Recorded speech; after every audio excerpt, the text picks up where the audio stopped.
இந்த ஜொமேட்டோ ஃப்ளாஷ் சைடில் இந்த டிஷ்ஷு காமிச்சிச்சு. ஆக்சுவலி அந்த ஷாப் நேம் வந்து மொமோகாட்டான ஒரு ஷாப்பு, சைனீஸ் ரெஸ்டாரண்ட். வாயிலே வரல இல்லை, அதுக்கு ஆர்டர் பண்ணதே இல்லை.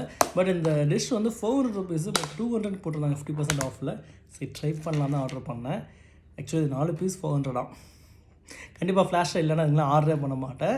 ஆக்சுவலி இது என்ன அப்படின்னா சிக்கன் அண்ட் வாட்டர் செஸ்னட்னு சொல்லுவாங்க. அது பிளாக் கலரில் இருக்கும், கட் பண்ணால் ஒயிட் கலரில் இருக்கும். அதை வச்சு பண்ண ஒரு டம்ப்ளிங்ஸ் லைக் மோமோஸ் மாதிரி தான். பட் இந்த 4 பீஸ்க்கு எதுக்குப்பா 400 அப்போ ஒன்று 100 ருபீஸா? 2 சாஸ் கொடுத்துருக்காங்க. ஸோ முதல்ல சாஸே இல்லாமல் இது எப்படி இருக்குங்க அதை பார்க்கலாம், சாப்பிட்டு பார்ப்போம். இந்த டம்ப்ளிங்ஸோட நேம் வந்து ஷூ மைன்னு சொல்லுவாங்க. Chicken with water chestnut shoe my. நான் அந்த வாட்டர் செஸ்னட் சாப்பிட்டதே இல்லை, அது உள்ளே இருக்கான்னு தெரியல. சிக்கன் மாதிரி தான் டேஸ்ட் தெரியுது, கொஞ்சம் சால்ட் அதிகம்.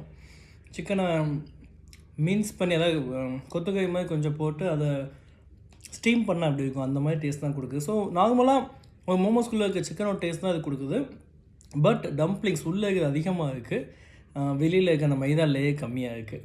பட் வாட்டர் செஸ்னட்டும் உள்ளே வச்சுருக்காங்க, பட் அது எனக்கு டேஸ்ட் தெரியல.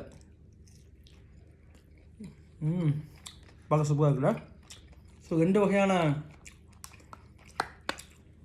ஏதோ ஊகா மாதிரி இருக்குது, என்ன வலிஞ்சிக்கிட்டு இருக்குது, ஊகா மாதிரி இருக்குது. செம்ம காகமாக இருக்குன்னு நினைக்கிறேன். காகம்லாம் இல்லை, ஓகே. ஆக்சுவலி மோமோஸ்க்கு இந்த சட்னி தான் எனக்கு ரொம்ப பிடிக்கும். இந்த சட்னி எல்லாத்துக்குமே பிடிச்சி வைக்கும். ஸோ அந்த சட்னி வச்சு பார்ப்போம். அது ஆல்மோஸ்ட் மோமோஸ் மாதிரி தான் இருக்குது, பட் உள்ள அந்த சிக்கனும் வாட்டர் செஸ்னட்டும் கொஞ்சம் டேஸ்ட் அதிகமாக இருக்குது.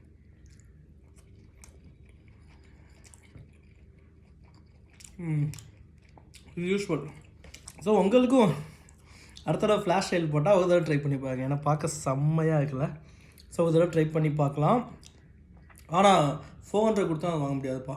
200 வேணால் ஓகே, அது 150 ருபீஸ்னாலும் ஓகே தான். ஏன்னா அந்தளவு கொஞ்சம் குவாலிட்டியாக வேலைப்பாடுகள்லாம் செஞ்சுருக்காங்க.